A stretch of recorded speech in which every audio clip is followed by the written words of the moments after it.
pang thumbnail natin. Ayan. May overload seafoods.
And cheese. We cook overload seafoods with bay leaves, salt, and peppercorn. Have to boil in 5 minutes or 2 minutes.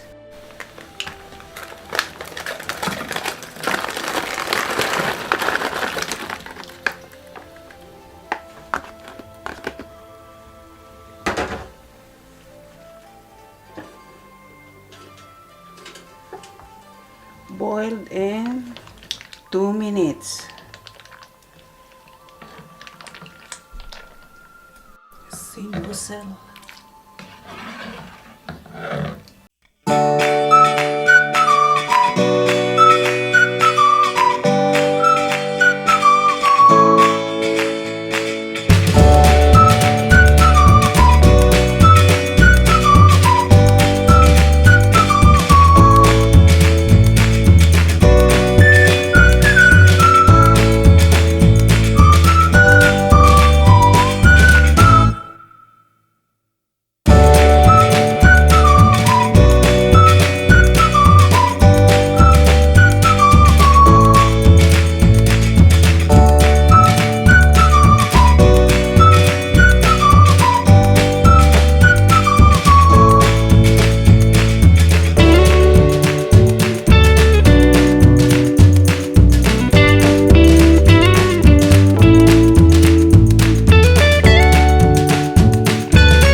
Wow! Looks good. Smells good.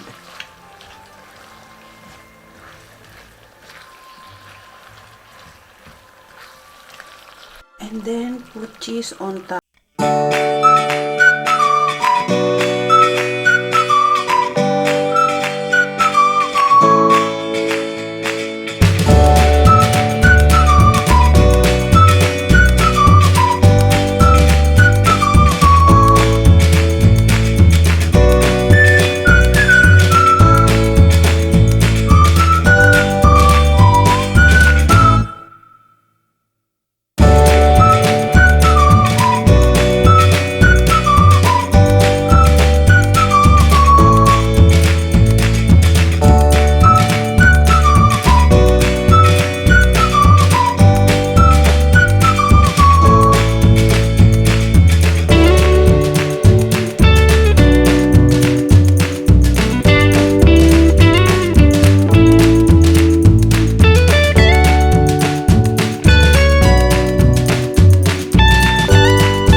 Ito na ang aking overload seafoods with butter and cheese. At kung di ka pa nakasubscribe sa aking channel, subscribe na! At pakipindot mo ang aking notification bell para lagi kang updated sa aking video recipe. At kung nagustuhan mo naman ang recipe bigyan lang ako ng thumbs up at leave a comment below. See you on premiere! You. My overload seafood with butter and cheese. Okay. Incredibly yummy and delicious. See you premiere na natin. Ang ating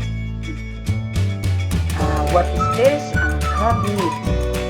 Crab meat. Okay. Let's taste.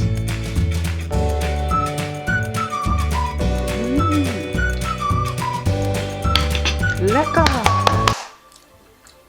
Yummy! Delicious! See you next time.